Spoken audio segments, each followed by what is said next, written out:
Hello again, and for today, I'm coming at you with a brand new commentary. Once again, we are not on hiatus for another year. I have had a lot of time to think about what is going on with the current state of the Manosphere, and I figured I'd give a little bit of insight as to what I think of not really the key players only, but a lot of the ideas as well, because let's face it, a lot of these new manosphere ideas are the same kind of pickup artist bullshit that they were peddling literally half a decade ago, only now for some reason it's being astroturfed to the mainstream. And I think I know why. I think they're, like I have stated in my many like I've stated in my many pieces of content on the gender war. That's the G word I was looking for, on the gender war between men and women.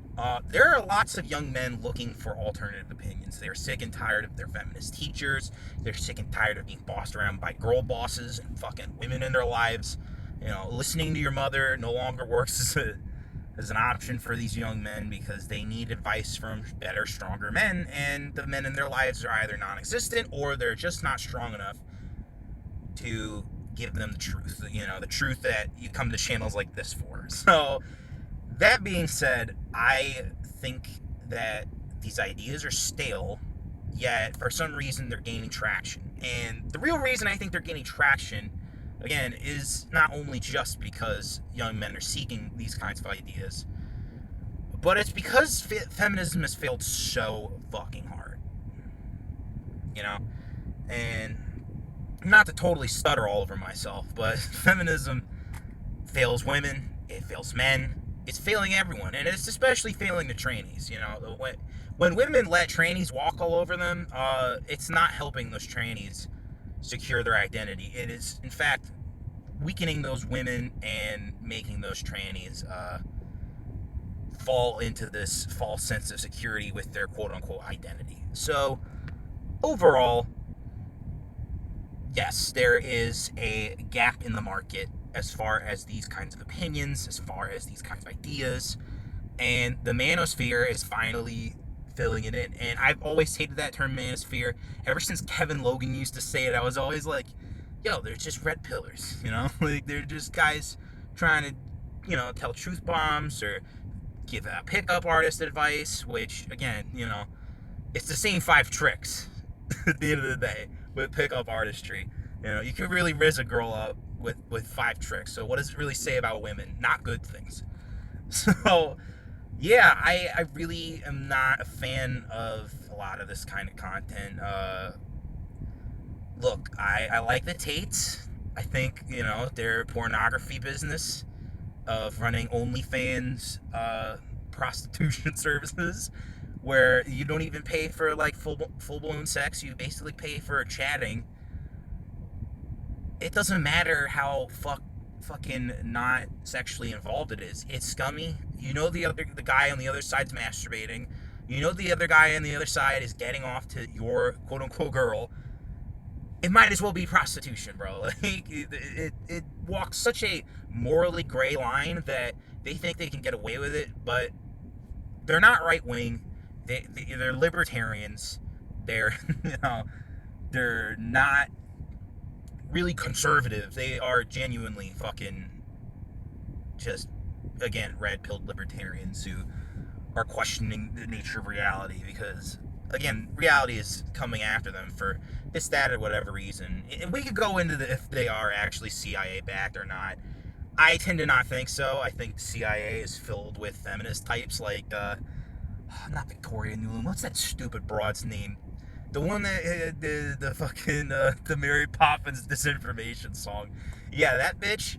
The CIA is filled with those types now, and they have been for ages. So when the CIA puts out a diversity initiative video, it's kind of hard to believe that they're willing to fund the Tates. I could see the Romanian mafia funding the Tates more than I could see the CIA at this point, despite Emory Andrew Tate Sr. being a CIA operative, just like Tucker Carlson's dad, which, yeah, that's another video for another day. But, yeah, despite, the Tate's shady past and their shady dealings, I do like what they have to say. I do think they add to the conversation. I just think that they're bringing in people who are not really, like, again, not really conservative, not really red-pilled. Fucking Justin Waller, who is one of their buddies, who's a super rich guy, super Chad looking, fucks a lot of girls, but not willing to settle down. Again, just another one of these, like, red-pilled libertarians. Who just wants to get his dick wet, wants to, get drunk with the boys. Not totally disadmirable getting drunk with the boys, but again, the whole, like, yeah, I'm just here to have sex and have a good time and make money. Not very conservative. And he was saying some shit the other day about, like, we gotta combat racism, and I was just like, dude, the fuck are you talking about? That sounds libtarded as hell, bro. Like, if you want to be the red-pilled libertarian, the best thing you can do when it comes to the word racism is ignore it. And if you're really red-pilled, the best thing you can do is question why we are having to deal with so much quote-unquote racism in the first place. If Candace fucking Owens can see that racism is just a grievance business, then why are you a red-pilled Republican, or whatever the fuck you want to call yourself, buying into, again, libtarded fucking ideas about racism?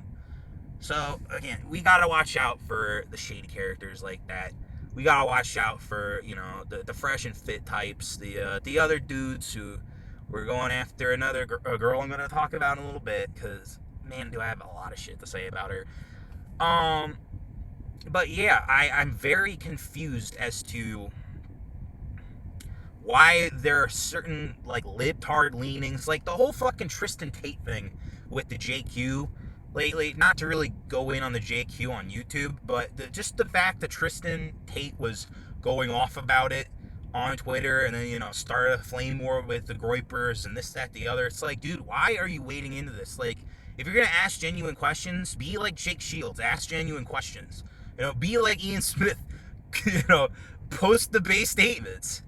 But if you're just gonna, espouse libtarded opinions, then keep your libtarded beliefs to yourself, dude. This is not what the culture war is about. And you'll find out soon enough once Nick and Andrew sit down. Believe me. Yeah, you'll see the real wrath of being debanked, deboosted. Like, yeah, you guys were in prison, and very commendable for you, sitting through it. But when you're out and free and they try and fuck with you, that's when you're effective. When they can't jail you, but they'll use every other resource they can, that's when they know you're effective. The whole Tate's going to jail thing might as well be a stunt by the Romanian government to, shut them up for a couple months so that, NGOs can, again, pump out more feminist content. Who fucking knows at this point? But the fact is, the Tates did hack the social media algorithms. They did boost themselves using their own, quote-unquote pyramid scheme, which, in full disclosure, I almost bought into by being a clip editor that would make my own money using their content to essentially boost. But then once I realized I'd have to use my own, like, social media to do it, my shit's already shadow banned, so it wouldn't have actually helped to tag in. And I'd be, probably losing more money than I'd be gaining. So I considered it not a good use of my time and resources. And again, this was like 3 years ago when I was, in the lockdown with the rest of you. And you know what I've realized? Making the content, clearly, was a better avenue for me. So, now that I talked a little bit about the Tates and some of their friends, the fresh and fit guys, all I really have to say about them is they're kind of degens. Like, it's like, cool, you owned a whore. Like, congratulations, you're a pimp now. It's not really like things to brag about or really go super deep into.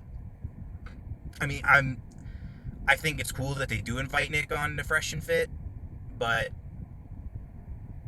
okay, they invite people who are way more base than they are. So there's really not much to say when it comes to the Fresh and Fit guys, other than, yeah, like, I guess they're, a little more cool than, I don't know, your average fucking Manosphere cooler than Davis or Rainey, I guess. You know, to really throw it back to the old school fucking red pillars on YouTube.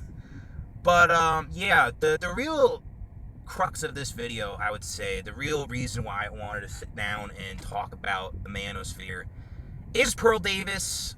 I'm already sick of her. I think Brittany Venti did an incredible takedown video of her. You know, just a full-blown dissection of Pearl Davis as a person, you know, the real Pearl. It's as good as her old videos on Anissa Joma, on Shoe on Head.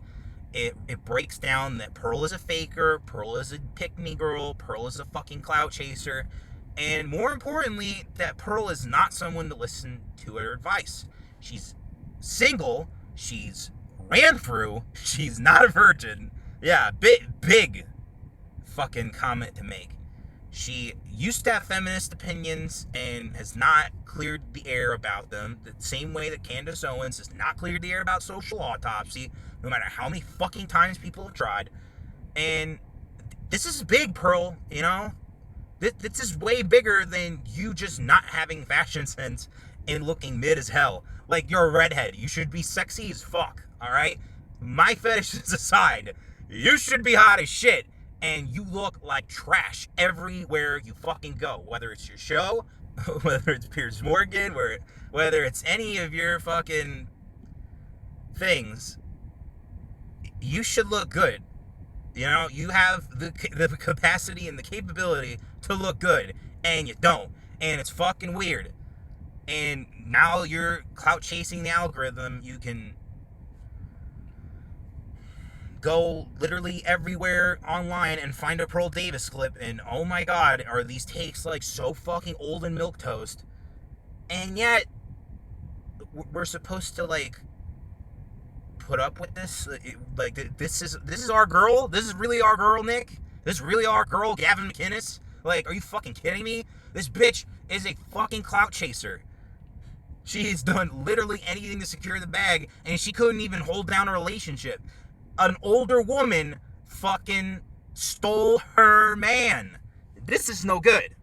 So, yeah, we really gotta step it up as far as a lot of this. And so, in conclusion, I find a lot of these newer Manosphere figures, these new red pillars, you know, these new, they're not male feminists, bro. What the fuck are they called? Oh, dude, there used to be, like, this incredible term that I will hopefully link in the sources that used to describe the quote-unquote Manosphere. Oh yeah, men's rights activists. Yeah, so the you know, this whole new wave of fucking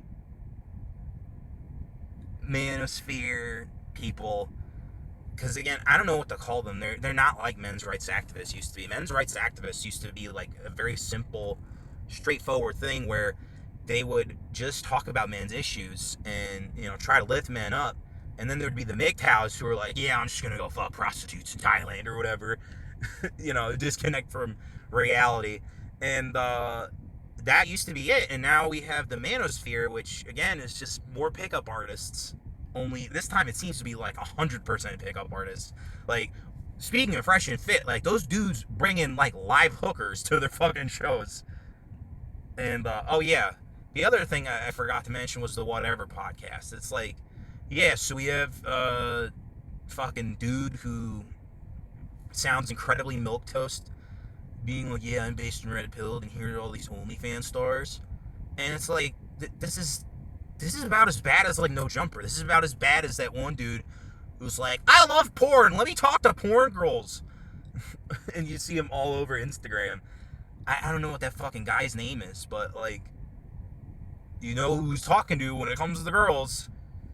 Because they're fucking everywhere. And it's like, Whatever podcast might as well be the fucking the men's rights activists, you know, the fucking Manosphere version of the Cut podcast, where he talks to the porn stars and like tries to be their friend. It's like, yeah, this shit is garbage. Like, why would I want to sit down and listen to 5 hours of fucking whores going off, dude? This shit is ridiculous. And so, yeah, in conclusion, this Manosphere shit, you gotta level up. You know, you gotta realize that the sexual marketplace is not in your favor as a man. B, hookup culture is genuinely evil. Refer to my original commentary.